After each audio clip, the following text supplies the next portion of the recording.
All right, Disruptors, I want to welcome you to a special episode of Your First Franchise. I'm with Ed Terry today. He is the founder of the Shutter House. And Ed, I want to welcome you to the show. Thank you very much. Thanks for having me. Now, your brand is very unique. It's very, very niche. But before we dig into that, and also it's in high demand, especially in the coastal communities. And of course, it works inland as well. But we're going to come back to that in just a second. I want to ask you, how many years had you been in business? Total, I've been in business for over 25, For and 25 years. Okay. yeah, I've been in the space for 30, Okay, 30 years. Okay, so you got just a little bit of experience.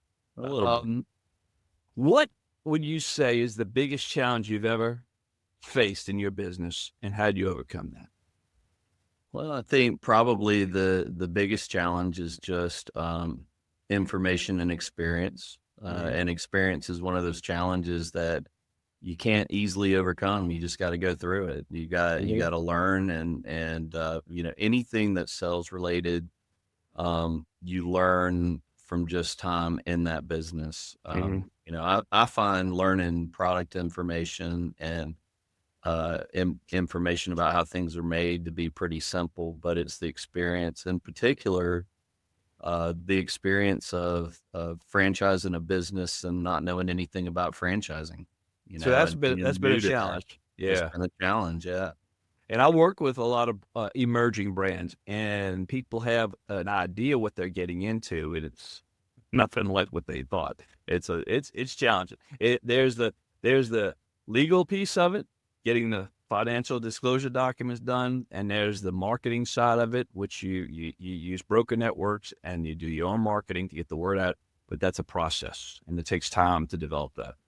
It does, and, what we did know was we knew that we had a concept that needed to be franchised, and Yeah. we planned very carefully for it, but we didn't know what to expect once we had that franchise packaged.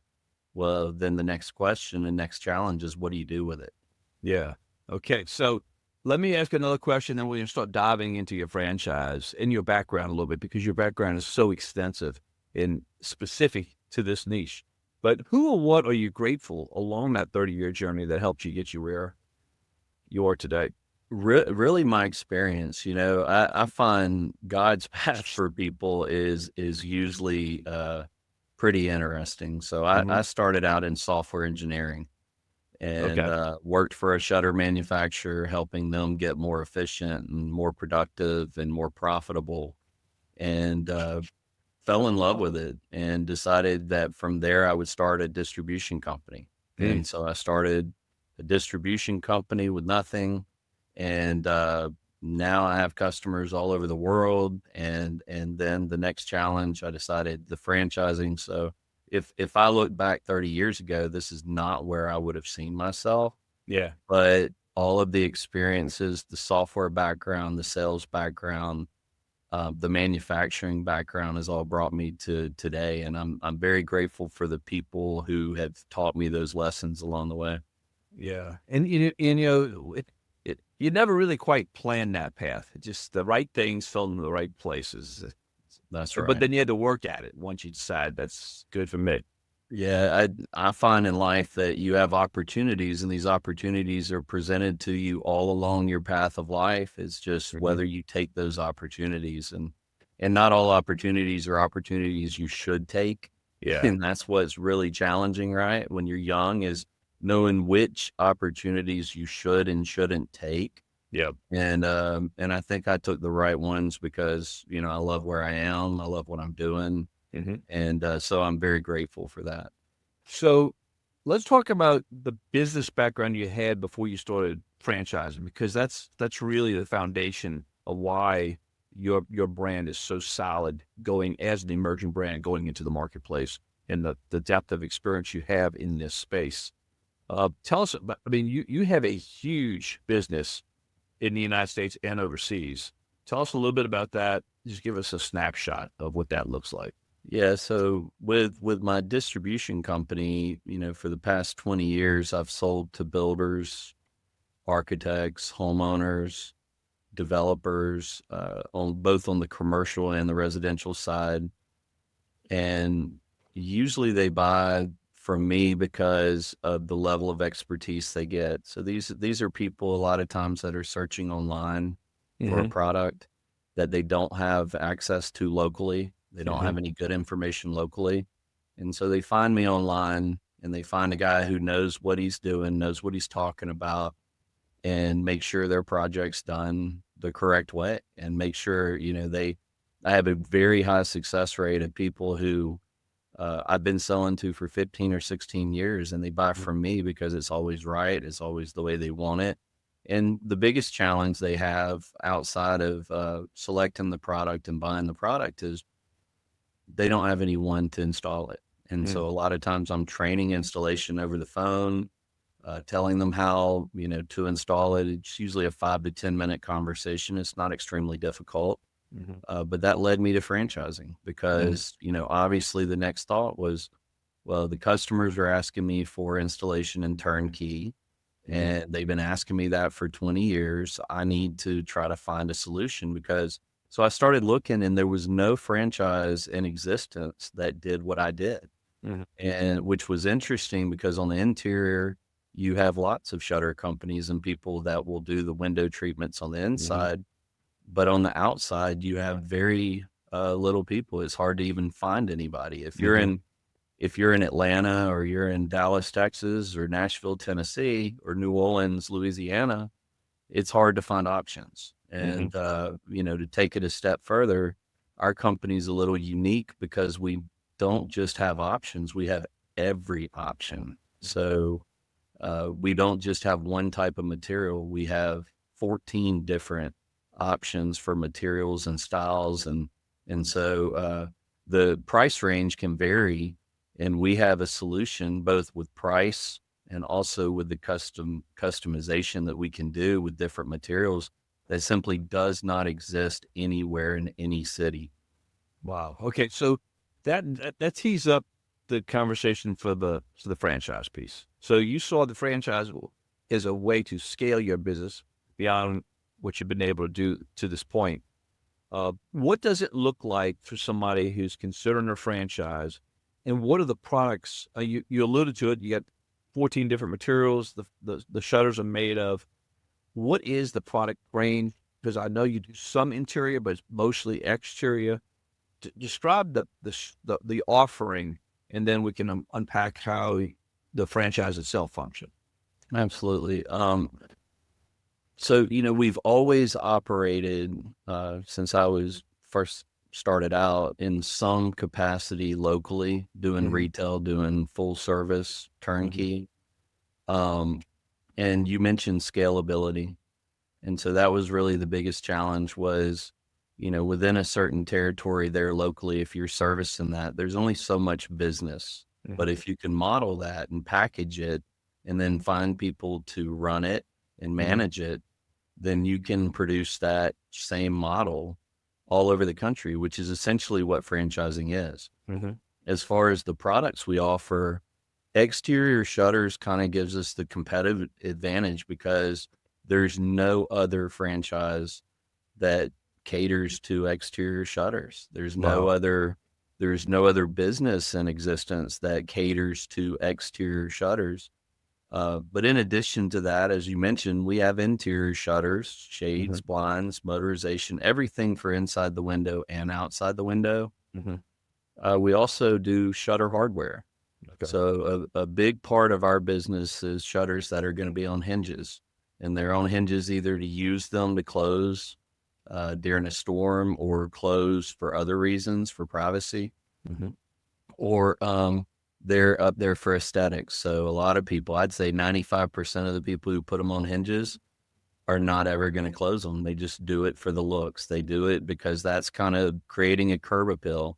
So Right. exterior shutters, shutter hardware, interior window treatments, and then we also do pergolas. So we have Oh wow. pergolas that have louvers that open and close at different parts of the day for your outdoor living space. We That's we nice. also do exterior motorized shades, so you can close in your patios, get protection, whether it's protection from the bugs or you just want privacy from the neighbors. We Mm-hmm. have exterior solar shades and we also have exterior awnings. Okay. and they're motorized as well, which pretty much people will use on their window to protect from sun certain times of the day. Okay. And the storm shutter, it's storm shutters and decorative, so people understand. But the majority of your business, what would you say, is decorative? Or I would say, yeah. So probably less than 5% of our overall business is going to be storm related. okay, okay, Most of our business is going on custom homes where shutters are kind of the icing on the cake. They're kind of the final piece. Then is where the architects are trying to make a statement. gotcha. Or on homes where people have wood shutters that have rotted Mhm. and it's time to replace them. They're tired of having to do that maintenance, and so they come to us for maintenance-free exterior Okay. shutters. A lot of people are fixed mounting their shutters, but our higher ticket items, you get into the higher ticket items when people are using hardware because it's a lot more custom, and those tickets seem to be a little bit higher. Okay. And you were just here in New Orleans, and we met up in New Orleans talking about all this. The way people um, do the business, that's what's interesting to me. You're mostly business to business, is that right? On the exterior side, you're going to be more B2B. Okay, On the interior side, you're going to be, and with the outdoor enclosures, you're going to be more B2C. So gotcha. it's kind of diversified, which is also nice Yeah. because if one side is maybe takes a dip for a couple months, the other side's usually not. The other side's Gotcha. usually, pulling the train. And so to have both B2B and B2C is an advantage. Hmm. The clear advantage on the B2B is that it tends to be done through networking, which Hmm. doesn't cost you anything except your time to reach Hmm. out and make those connections. And that's what I love about B2B. And they're connecting with primarily architects and home builders, or the other areas Yeah. as well.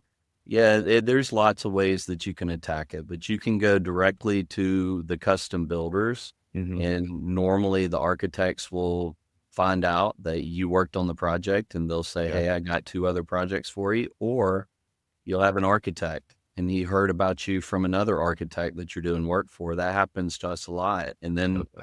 that architect is working with 4 or 5 builders. And so it just starts to multiply. Now, your business model is really simple for somebody to get into. What does that look like? Is it owner operator, or are they bringing a manager in? And how many people do they need to get started?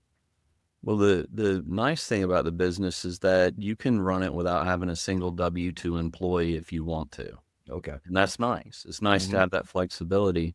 You Hmm. can certainly start out um, doing both the sales and the installs yourself. Hmm. I think it works best with owner operator, and Hmm. maybe that owner operator grows and says, I'm going to put a guy in place of me and I'm going to go develop this territory over here that's, Hmm. an hour away, and I'm going to develop a second territory and a third territory. I think it's difficult probably to do it as a semi-absentee, Hmm. unless you're planning on being involved in the business, Hmm. at least half of the time. Right. But, we're open to talking to people, but we certainly, if we find something that's not a good fit for someone, we're not gonna put them in that situation. Okay. And what does the investment level look like I mean, this is a relatively low investment level for someone to get into this business. It is. It's under 100,000 all in. Okay. You can obviously, you could do add-ons and you could go over that if you wanted to, but you can be in this business for around 97.5, Okay. which is a low investment, and it the business is based off high margins. And Hmm. so not only is it low investment, but you're making high margins. And you're able to make those high margins in some areas where you might find that your margins are really kind of higher than they are maybe in our area here, just because maybe the cost of living is higher there. Hmm. And so, what we've seen like in the Northeast is some people are selling at full retail, Hmm. where in the South where we are, we might be selling at a percentage off of retail. And Hmm. so, but the margins are high. They Hmm. they can be in some cases ridiculously high. Okay. So what does the revenue side look like for someone coming into this? I mean, you're still an emerging brand, but you Sure. do have an eye in my team. You have some numbers that you can reference. Yeah, so we are an emerging brand. We started offering franchises, I think 14, 15 months ago.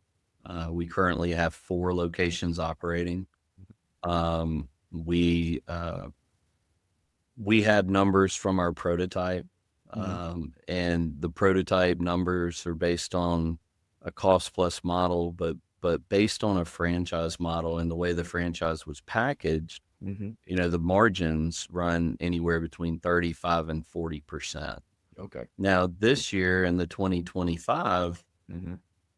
FDD, we will actually have numbers from our first awarded franchise. We'll have his numbers, Mhm. and we'll also have the numbers from the prototype will be converted into a franchise model, Excellent. where we'll have numbers from them and also from our other 2 franchises that are relatively new as well. And what markets did you? I mean, you've got going along the Gulf Coast. I know that in Pensacola area. What other areas Sure. are you getting going? Currently, we have a location in Daphne, that's the corporate location, the one that we started 5 years ago. Daphne, Alabama. Um, and then we have Pensacola, that was the first awarded franchise. Mhm. And then after that, we awarded Nashville. Mhm. And then we awarded, or we didn't award, we actually placed a guy who'd been in the business for 30 years in Auburn, Alabama. And so Oh he's wow. covering, he's got that territory. And at the beginning of the year, we are talking to franchisees that are ready to get started and get off the ground in New Orleans, Mhm. Huntsville, Alabama, and in Pennsilvania. That's awesome. And New Orleans would be a great market. That's my backyard, as you know. Yeah, New Um, Orleans would be great. so this is the beauty of working with an emerging brand. They're working directly with you. You're getting to know these folks. You're personally meeting with them. So because you're vetting them as they're vetting you. What type of support are you providing to those folks? So it depends on what's needed, right? So the guy who's in Auburn, Alabama, he doesn't need anything. He's been doing it for 30 years. Hmm. The guy who's going to or looking to purchase Huntsville, Alabama, he's been running retail and doing interior and exterior shutters for 25 years. He's not going Wow. to need a lot of guidance, but he's coming to us because he wants to do more than he's doing. Hmm. Um, and let's just talk about, for example, the franchise owner that's in Pensacola. Hmm. Um, we were very hands-on. He was our first one. We were Hmm. very hands-on with him. He did almost $400,000 in his first 12 months, which is Hmm. crazy Hmm. because he went from nobody knew the name of the company to all of a sudden he's doing huge projects all over the place. And now I look at him 14 months later and he does not need me much. I get the occasional text from him and, Hmm. he'll continue to have my guidance throughout.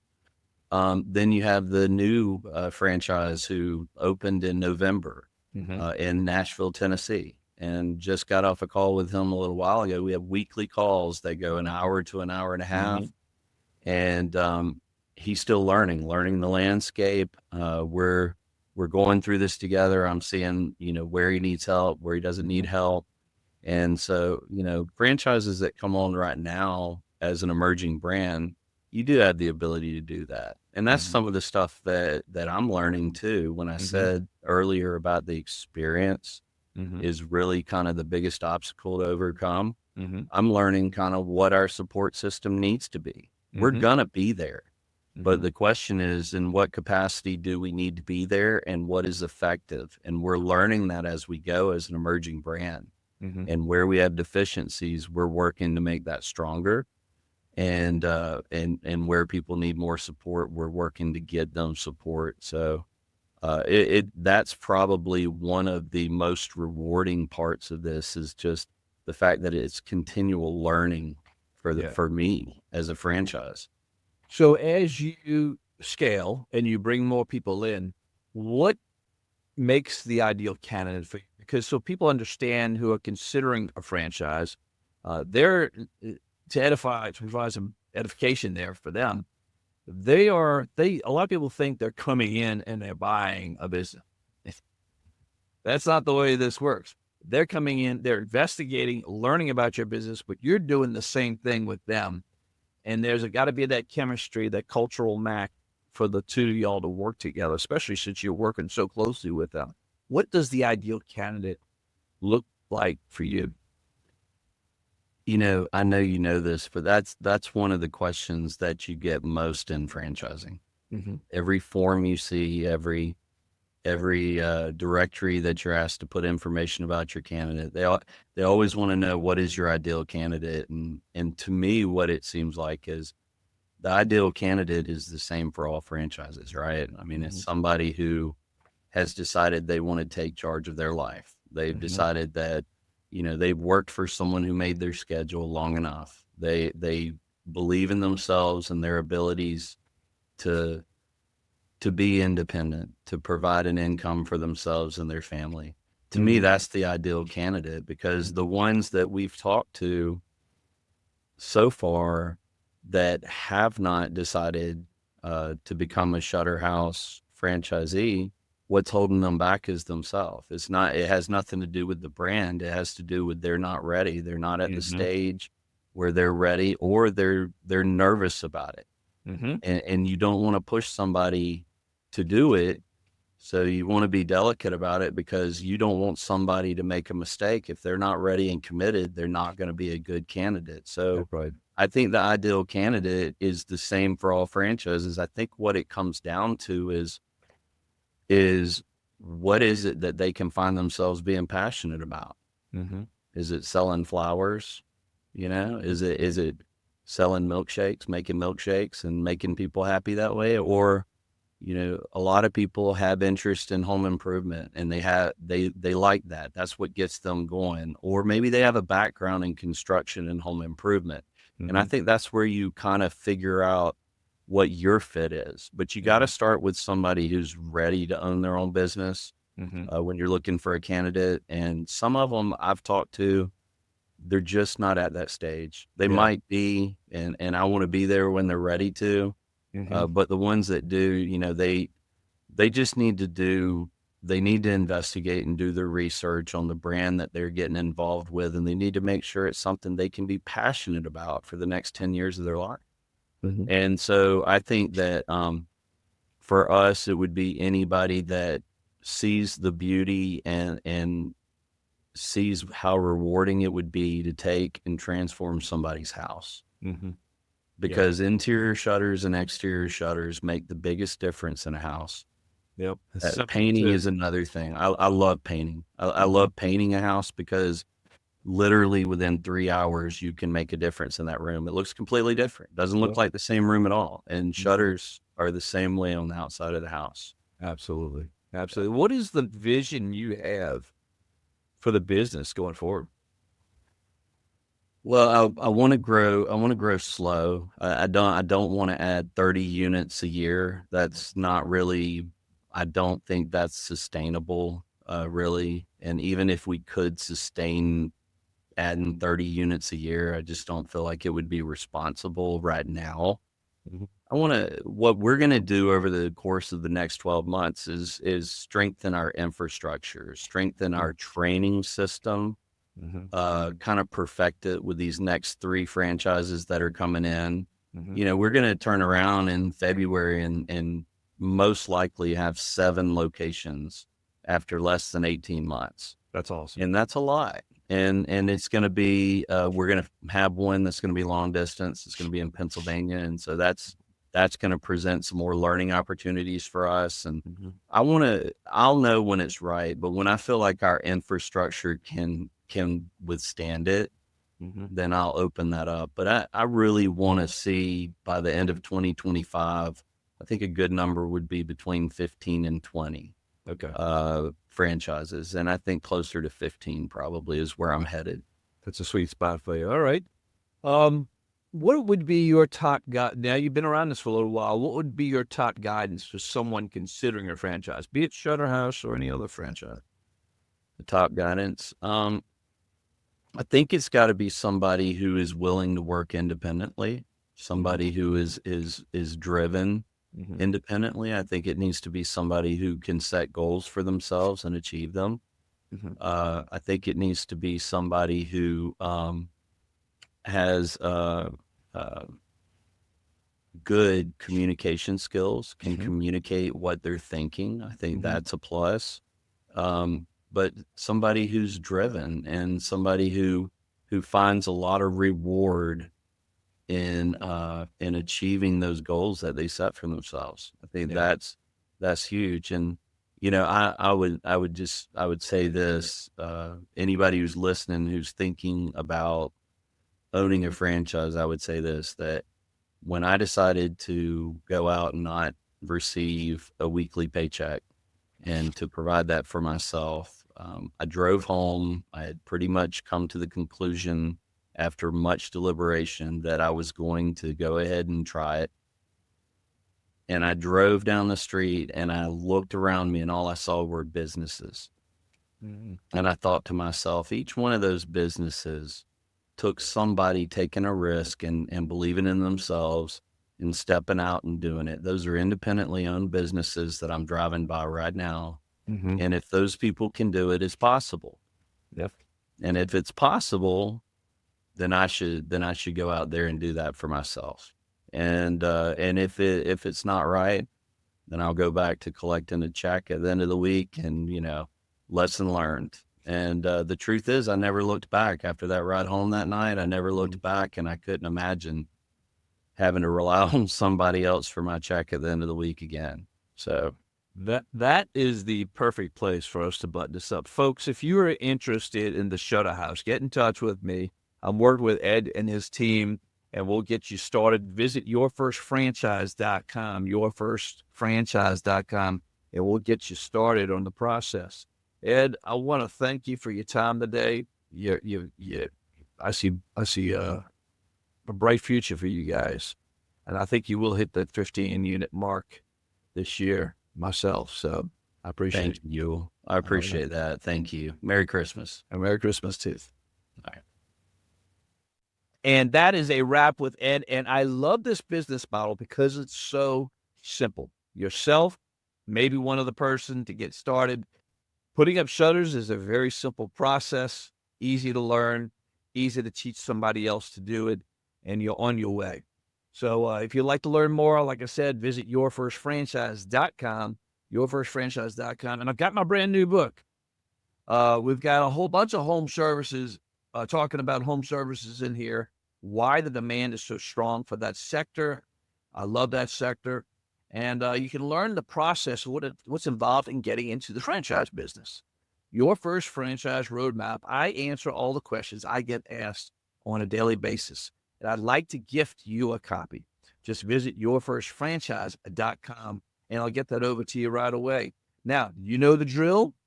Be intentional and make today a great day. And this is the beginning of a new year. And let's make this an awesome year. All right. To you, take care. Bye bye.